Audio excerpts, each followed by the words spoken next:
Hey, it's Craig.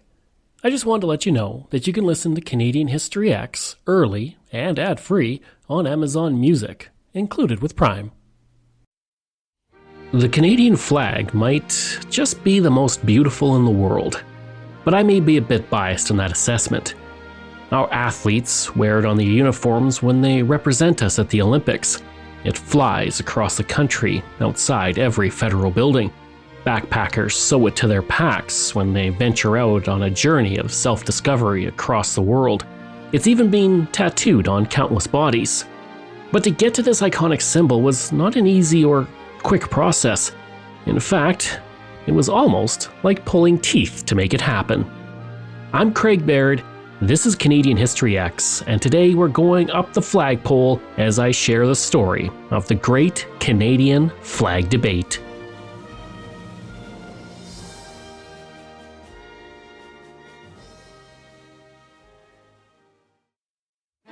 Many flags have flown over our soil in the past 400 years of colonization. Nowhere was this more apparent than around Milk River, which sits in present-day southern Alberta. The area saw 8 different flags fly during those 4 centuries. First, the French explorer René Robert Cavelier Sieur de la Salle claimed the entire drainage basin of the Mississippi River for King Louis XIV of France in 1682. The Milk River drained into the Great River, so the land of southern Alberta was under the flag of New France. The Spanish flag flew over that same land starting in 1762, when France and Spain signed the secret Treaty of Fontainebleau. It was under Spanish control for the next 4 decades until 1800, when Spain ceded the territory to Napoleon. The French flag only briefly flew over the territory before it was sold to the United States in 1803. A quarter century later, the 49th parallel was established as the boundary between the United States and Canada. Milk River was on the north side of this border, and the Hudson's Bay Company, which controlled Rupert's Land, claimed the land with its flag.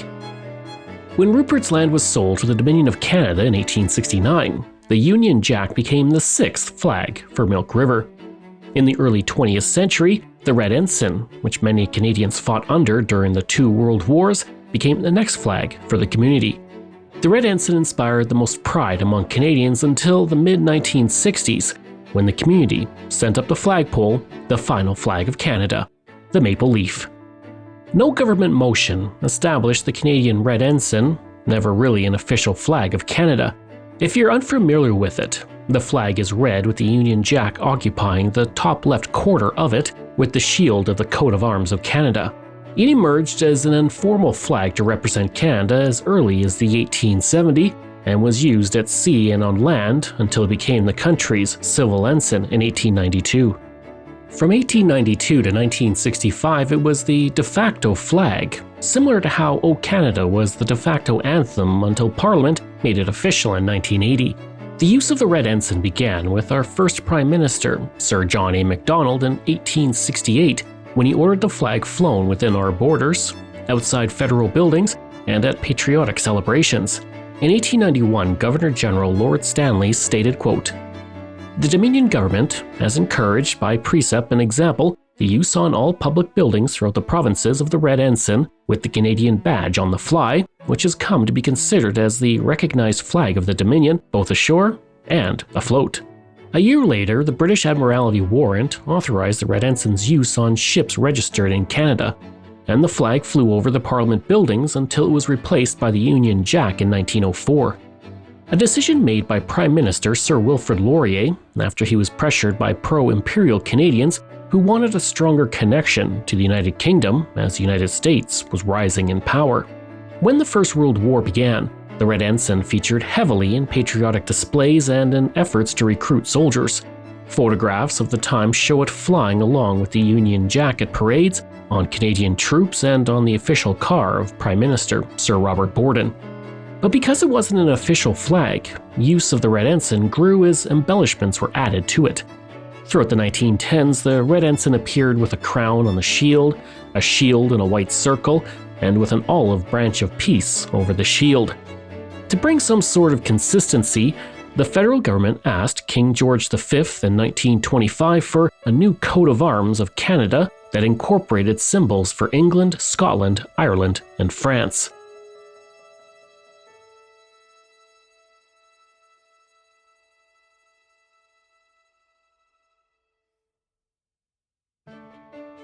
A year later, the new coat of arms was approved, and Parliament incorporated it into the Red Ensign.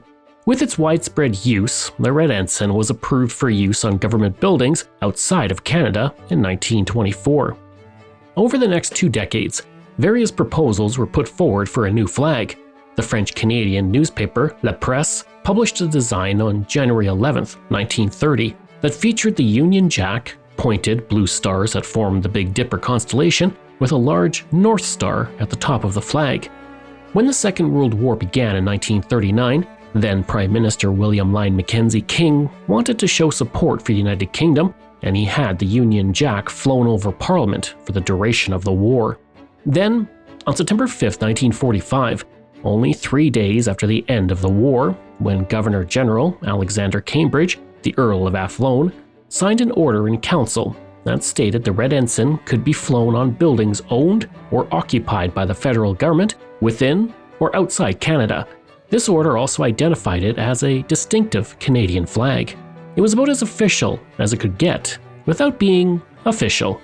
Following the war, though, Prime Minister King wanted Canada to have its own flag, and he asked Canadians for designs, and over 2,600 ideas were sent in from across the country. On May 9, 1946, a committee gave its recommendation for a combination of the Canadian Red Ensign with a maple leaf and autumn gold colors on a background of white. But this proposed flag was unpopular in Quebec because the use of the Union Jack on the proposed flag, and to prevent anger in Quebecers prior to an election, Prime Minister King did not act on the report.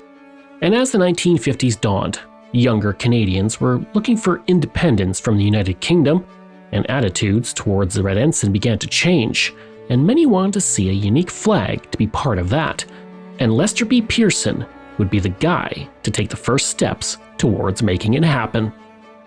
Lester B. Pearson was a First World War veteran and spent decades working in the Department of External Affairs. From 1944 to 1946, he served as the Canadian ambassador to the United States and was instrumental in the formation of the North Atlantic Treaty Organization and the United Nations. In fact, he was nearly elected as the first Secretary General of the United Nations, but due to Canada's close ties with the United States, this was vetoed by the Soviet Union. In 1948, Pearson was elected to the House of Commons as a Liberal and became the Secretary of State for External Affairs. In 1953, he was the leading candidate for Secretary General once again, but this was also vetoed by the Soviet Union. 3 years later, on July 26, 1956, Egyptian President Gamal Nasser nationalized the Suez Canal, which links the Mediterranean with the Red Sea.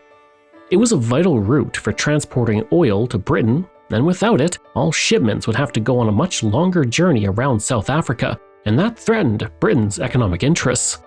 With Nasser continuing to operate the canal as usual, Britain, France, and Israel began to plan a military response. As the situation escalated, Nasser received weapons from the Soviet Union. Without notifying the United States or Canada, an attack was planned on the canal. On October 29, 1956, Israeli forces advanced, and while Britain and France both publicly ordered Israel and Egypt to withdraw from the canal zone, the true story was that Britain and France and Israel had pre-planned this move to get Egypt to withdraw. But Egypt refused, and Britain and France bombed the Suez Canal 2 days later. There was a real threat that this conflict could escalate to nuclear war if the United States and the Soviet Union were drawn into active roles. The United States and Canada urged Britain and France to find a peaceful solution, and Lester B. Pearson spent the summer working to end the crisis. When the bombing began, he worked with Prime Minister Louis Saint Laurent and the United Nations to create a peacekeeping force, which was established on November 4, 1956, when 57 member states voted towards it. 2 days later, a ceasefire was called, and UN peacekeepers entered the canal zone. This allowed Britain, France, and Israel to withdraw without appearing to have lost. While some criticized Pearson for a lack of support of Britain, He was awarded the Nobel Peace Prize in 1957 because the Nobel Selection Committee literally stated he had saved the world. So how does this connect to the Canadian flag? Well, during the early proposals for a peacekeeping force, Pearson offered to have Canadian troops go into Egypt, which the Egyptian government refused because the Union Jack was on the red ensign, which was on their uniforms. It would be hard to argue for peacekeeping when soldier uniforms contained the flag of the nation bombing them. Pearson then set the goal of an unmistakably Canadian flag, distanced from its colonial past. But he had an obstacle in his path: John Diefenbaker.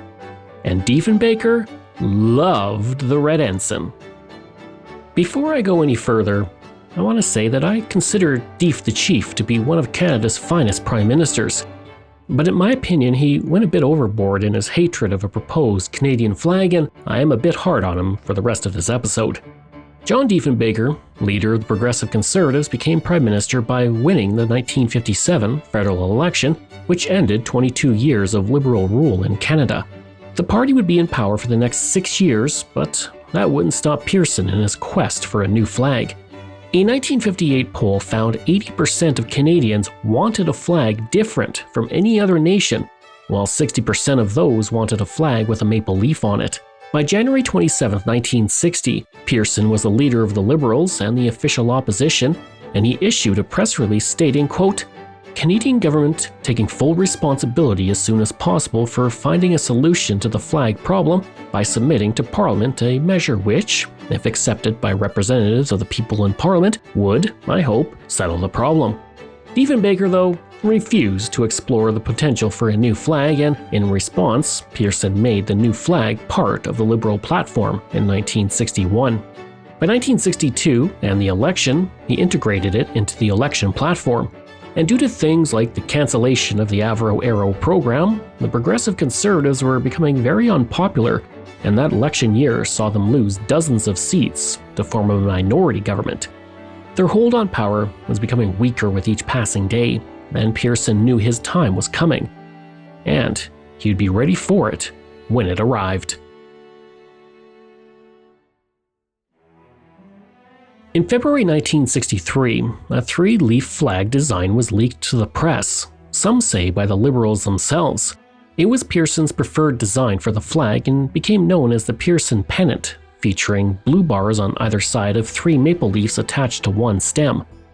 John Matheson, a parliamentary secretary, arrived at Pearson's home in early 1963 to look at the sketches of the three-leaf flag and stated, "Pearson studied the sketches produced. Then, without any prior advice or warning to me, Baird extracted from his briefcase another design with vertical blue bars, which he handed to the Prime Minister, saying, 'Perhaps you would prefer this flag, which conveys the message from sea to sea.'"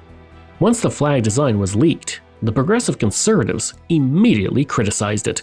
Opposition to it also came from other people, including a 10-year-old boy in Alberta who wrote, "I don't like the three maple leaves on the white background. The single maple leaf looks better. As I am only 10, I will have to look at it longer than Mr. Pearson." Weeks later, an election was triggered and Canada once again headed to the polls. During the 1963 campaign, Pearson promised that if the Liberals were elected, he would bring in a new flag to Canada within 2 years. Pearson wrote in his memoirs, "The flag was part of a deliberate design to strengthen national unity, to improve federal-provincial relations, to devise a more appropriate constitution, and to guard against the wrong kind of American penetration." The Liberals won with a minority government on April 8, 1963, and immediately set to work on a new flag. And while many Canadians were in favor of it, one group who provided the greatest opposition had to be won over: veterans. Through the First and Second World Wars and Korean War, 111,916 Canadian soldiers died and 228,200 were injured while wearing the red ensign. Veterans did not want to see the flag changed because many believed a change dishonored those that had served but did not return. Pearson could have simply ignored the outcry from veterans, but as a veteran himself, he was not about to do that. He had enlisted as a medical orderly during the First World War, being shipped overseas and promoted to corporal. He served in Southern Europe, Egypt, Serbia, and in the Royal Flying Corps during the war. In the Royal Flying Corps, he earned the nickname of Mike from a flight instructor who thought the name Lester was a quote-unquote sissy name. He likely would have served longer had he not been hit by a bus while on leave in London. In contrast, the man who opposed the new flag, John Diefenbaker, enlisted but never actually served overseas. According to his memoirs, Diefenbaker said he was hit in the head by a shovel while training and the injury prevented his service. Oddly, Army medical records don't list an injury. Meanwhile, Pearson took his polished medals to meet veterans and win them over. First, he met with legions in his own riding before taking his message to a wider audience. On May 17, 1964, the Royal Canadian Legion held its national convention in Winnipeg, and Pearson, without consulting his advisors or cabinet, arrived to speak to what he considered to be the most critical audience possible. The Legion was very pro-Red Ensign, and that year the cover of the Legionary magazine carried an image of the Red Ensign with the caption, "This is Canada's flag, keep it flying." Pearson knew what was waiting for him, and later said, quote, "I chose this occasion deliberately, though I might easily have arranged to speak to an audience which would have given my views a friendlier reception. I thought, however, that, outside of Parliament, the Legion had the right to be the first to hear my statement. I had no illusions about the reaction, for I knew their official views, but I got a fair, if somewhat hostile, hearing. It was naturally a difficult speech to make in the circumstances." End quote. Pearson wore his war medals as he walked onto stage to a chorus of boos and heckles from 1,900 veterans in the crowd. The only cheer he received was when he mentioned the Red Ensign at the start of his speech. Then he said, quote, "I believe that today a flag designed around the maple leaf will be a true reflection of the new Canada." This was met with cries of, "Who wrote that for you?" and "What do you know?" As the crowd grew angry, Legion President Judge Claire Parling stood up and asked everyone to come to order. But Pearson smiled and said, "It's all right, Mr. Chairman. This is a veterans meeting. As Harry Truman once said, if you can't stand the heat, keep out of the kitchen." The crowd laughed and the mood settled somewhat. Pearson reminded the crowd that the Legion had adopted the maple leaf as part of its badge in 1960, stating, quote, "Our troops wore it on their caps and uniforms in the First World War. It appears on the flag of the Canadian Army. It appears on our national coat of arms. It appears on the shields of our provinces." And while there were some cries of anger, Pearson was beginning to win them over. He knew that the veterans would have more respect for a politician who faced them in a hostile environment than one who tried to evade them. And Pearson showed the veterans respect, and in return, they started to listen to what he had to say. He finished off his speech by stating, "Our ties to the mother country do not include any trace of political subordination. They are ties of affection, of tradition, and respect. As a Canadian, I don't want them destroyed or weakened, but they have changed, and the symbols of Canada have also changed with them." The convention speech was meant to win over some of the harshest critics and bring the new flag national attention, and thus began the Great Canadian Flag Debate. While the debate over the flag was taking Canada by storm, it was met with indifference in Quebec. The province was in its quiet revolution, which you might remember from my 2023 episode. Quebec was looking for its own identity, one that didn't include a new Canadian flag. A professor said, "Quebec does not give a tinker's damn about the new flag. It's a matter of complete indifference." That professor was Pierre Elliott Trudeau, and a year later he would be elected to Parliament and become Pearson's successor as Prime Minister in 1968. Meanwhile, the idea of a unique Canadian flag was very popular among much of the population, but the supporters of the Red Ensign were not about to go gentle into the night. They were going to rage against the dying of the light, or the Red Ensign, as it were. On June 1st, 1964, supporters gathered at Parliament Hill to demonstrate over the decision to create a new flag. Nearby, a group wanting a new flag was counter-protesting, and the RCMP stood guard to separate the two groups. The Red Ensign supporter said, "See these medals? This shows my husband fought for democracy in the First World War. We are not going to have a flag forced on us by Mr. Pearson."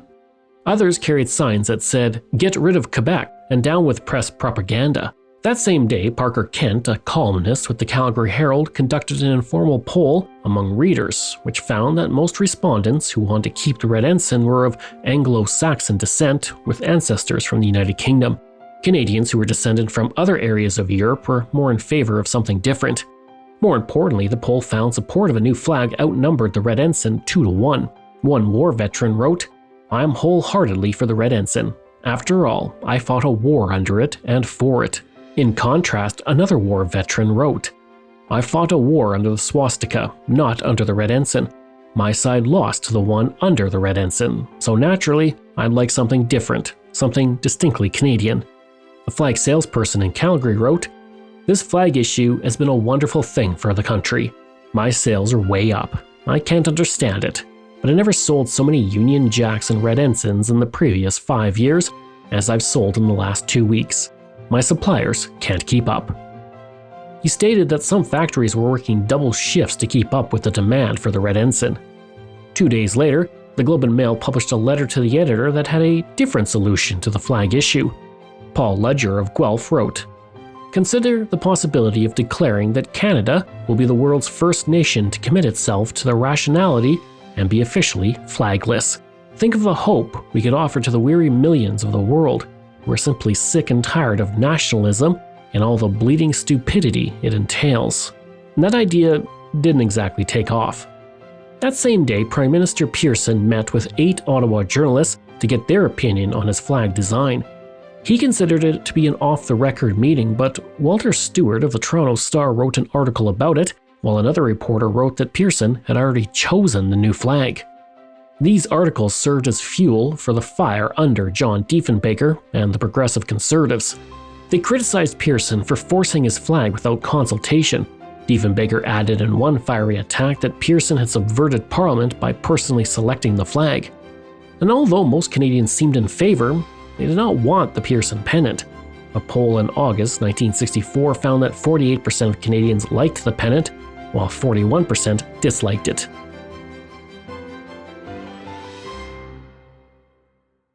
On June 15, 1964, Pearson opened the debate in Parliament with a resolution that stated, "Establish officially as the flag of Canada, a flag embodying the emblem proclaimed by His Majesty King George V on November 21, 1921.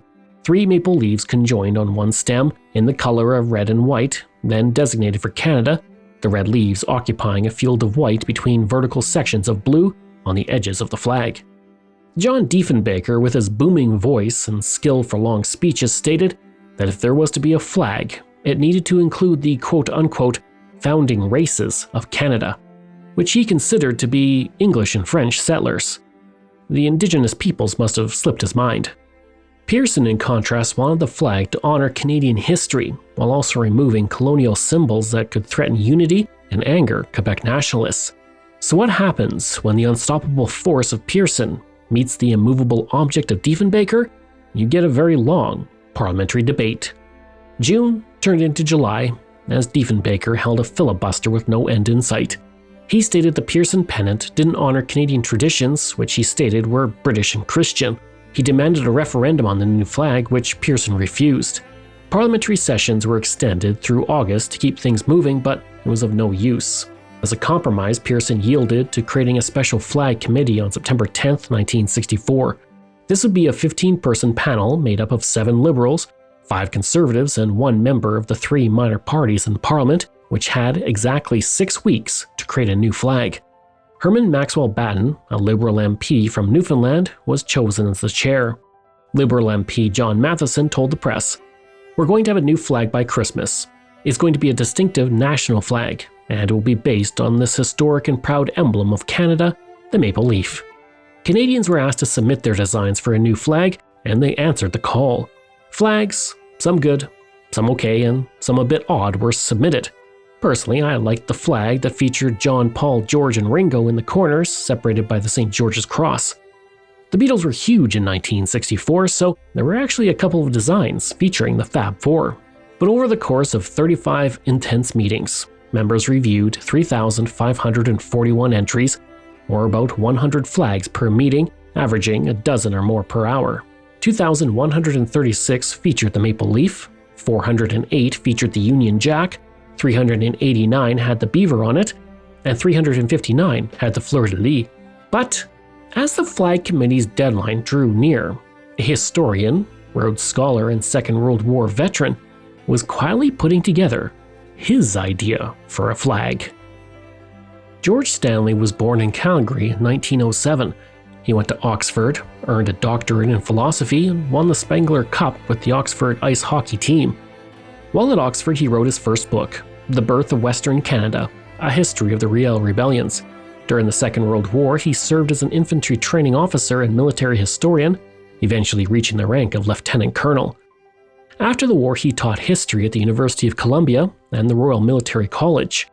While standing outside the Mackenzie Building, he looked up and saw the college flag flying in the wind, which features 2 red bars on either side, and in the middle, there's an armor-clad arm holding 3 maple leaves under a crown. Suddenly, a light bulb went on.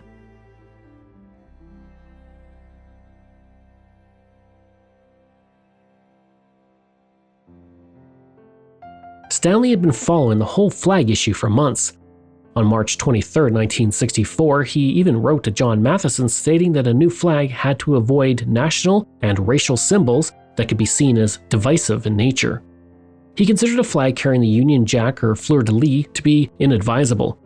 He submitted his design a week before the deadline, 2 bars on either side of a red maple leaf. The only difference between what he designed and the current flag is that his leaf has 13 points while the current one has 11. Most of the members of the committee loved it, and it quickly became the top choice. So, it was between the Pearson pennant and the Stanley flag. On October 22, 1964, a series of votes were held, followed by some very impressive political maneuvering by the Liberals. The first vote was for a referendum on the flag. It was put forward by the Progressive Conservatives on the committee and defeated 9-5. The next vote for the creation of a national flag passed 14-0. The third vote was on whether the red ensign should be the national flag, which was defeated 10-4. So the last vote was for a new flag. The Progressive Conservatives assumed that the Liberals would vote for the Pearson pennant, but Pearson actually anticipated this. He wanted an overwhelming vote in favor, so the Liberals spoke to the other parties on the committee. They all agreed on the Stanley flag. When the vote came up, the Progressive Conservatives voted for the Stanley flag, assuming there would be a split, and they were quite shocked to see everyone's vote for the Stanley design. It was unanimous, and the Progressive Conservatives had been outfoxed. In 1990, an actor playing MP John Matheson portrayed this moment in a Heritage Minute. You won't believe some of these proposals. Look at this one. This. Phew. Now this is what I wanted from the start. But Mike Pearson wants this. Well, he is the Prime Minister, but blue is not an official Canadian color. Meanwhile, John Diefenbaker and the Tories want this. You know, the only way I'll ever get the whole committee together is to persuade my Liberals to reject their own Prime Minister's choice. Well, the Tories will agree to that at least. Is there one design here that the whole committee can agree on, that says Canada? No mistake about it. I wonder.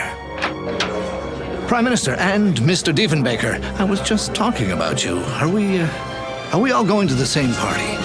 Amazingly, John Matheson MP would achieve the unanimity he sought. When John Diefenbaker heard about what had transpired, he was furious. He told the press the new flag looked too much like the flag of Peru, stating, quote, "If we ever get that flag, we'd have the Peruvians saluting it." The committee had chosen a flag, but it still had to make its way through Parliament, and that wasn't going to be an easy task. As soon as it went up for debate, Diefenbaker launched a filibuster that lasted 6 weeks. It became one of the longest filibusters in Canadian history and was described as one of the ugliest debate periods in the history of the House of Commons. During those 6 weeks, the Conservatives gave 210 speeches, more than double the amount of speeches given by the Liberals, NDP, and Social Credit combined. Diefenbaker's furious opposition would prove to be his undoing, though. With each passing day, the patience of Canadians everywhere was put to the test. The year was coming to an end, and many simply wanted the whole debate put to rest. Some even felt the Progressive Conservatives were holding Parliament at ransom. There was a growing unrest within Diefenbaker's own ranks as well. George Nolan, a Progressive Conservative MP from Nova Scotia, said, "The Liberals have got to use closure to get us off the hook. We can't just quit. Our people would never forgive us. Pearson did not invoke closure as his party had done during the Trans-Canada Pipeline debate in 1957, which led to the Diefenbaker victory in the subsequent election. Pearson knew if he waited long enough, somebody would break. And that is exactly what happened. On December 9, 1964, Leon Belsier, the high-ranking Quebec lieutenant and deputy leader of the Progressive Conservatives, had had enough, and he invited the Liberals to invoke closure. The Liberals gladly accepted and forced the vote. On December 15th, a motion of closure passed by 152 to 85, and at 2:15 a.m., Belsier and the Progressive Conservatives from Quebec voted in line with the Liberals and the committee's recommendation of the red maple leaf. Canada's new flag passed 163 to 78. Then the House of Commons stood up and sang "O Canada," but Diefenbaker and two other Progressive Conservative MPs remained seated and loudly sang "God Save the Queen" instead. Soon after the vote, Matheson wrote to Stanley stating, quote, "Your proposed flag has now been approved by the Commons 163 to 78. Congratulations. I believe it is an excellent flag that will serve Canada well." But Diefenbaker, defiant to the end, said, "A flag by closure, imposed by closure." In his journal on December 21, 1964, Diefenbaker wrote, "The Progressive Conservative Party, Her Majesty's loyal opposition, stood alone in the House of Commons against the removal of the Union Jack from Canada's national flag. We fought for what we believed was right. We have lost."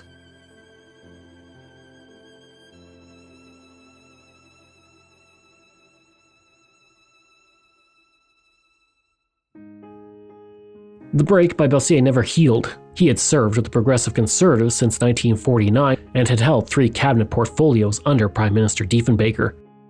But none of that mattered. He left the party stating there was no place for a French Canadian, and he sat as an independent until 1965 when he chose not to run for re-election. As for the new flag, it was approved on December 17, 1964 in the Canadian Senate by a vote of 38 to 23.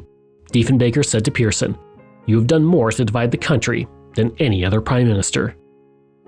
Now that may be an exaggeration, but it really was a divisive issue for many. To get the flag approved by the end of the month, the House of Commons had sat for 248 days, double the amount of time Parliament usually sat for, and a good portion of that time was devoted to the Great Canadian Flag Debate. On January 28, 1965, Queen Elizabeth II approved the maple leaf flag by signing a royal proclamation, while Diefenbaker and Pearson were in London, attending the funeral of Sir Winston Churchill. The flag was inaugurated at an official ceremony on Parliament Hill in the presence of the Prime Minister, the Governor-General, and cabinet ministers and other Canadian MPs on February 15, 1965. Photos of that day show Diefenbaker shedding a single tear as the flag went up the flagpole. Pearson once again wore his medals from the First World War to show the Anglophone war veterans who opposed the flag that he was one of them. Matheson said the new flag was the handiwork of many loving hands, extended over a long period of Canada's history. According to Pearson's wife Marion, the new flag being raised on Parliament Hill was her husband's proudest moment as Prime Minister. On February 15, 1996, Prime Minister Jean Chrétien celebrated the first National Flag Day of Canada. In his speech, he said, "The maple leaf flag pays homage to the geography, reflects the grandeur of our history, and represents our national identity. Our flag thus honors Canadians of all origins who, through their courage and determination, have helped to build and are continuing to build our great country, a dynamic country that is open to the future. Let us be proud of our flag. Let us recognize how privileged we are to live in Canada, this magnificent country that encompasses our history, our hopes, our future."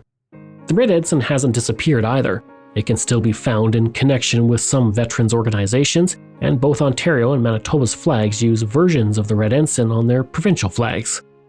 And if you want a Canadian flag that is flown over Parliament itself, well, you can get one free of charge, but the waiting list is a bit long. If you put your name in right now, you should receive the flag by 21/24. Now there's one more part to this story, and it comes from the man who hated the new flag, John Diefenbaker. The Great Canadian Flag Debate was the beginning of the end for John Diefenbaker. After losing the 1965 election, a coup within his own party led to his ousting as leader in 1967, and he was replaced by former Nova Scotia Premier Robert Stanfield. For the next 12 years, Diefenbaker sat as a backbencher, which is nearly unheard of in Canadian history.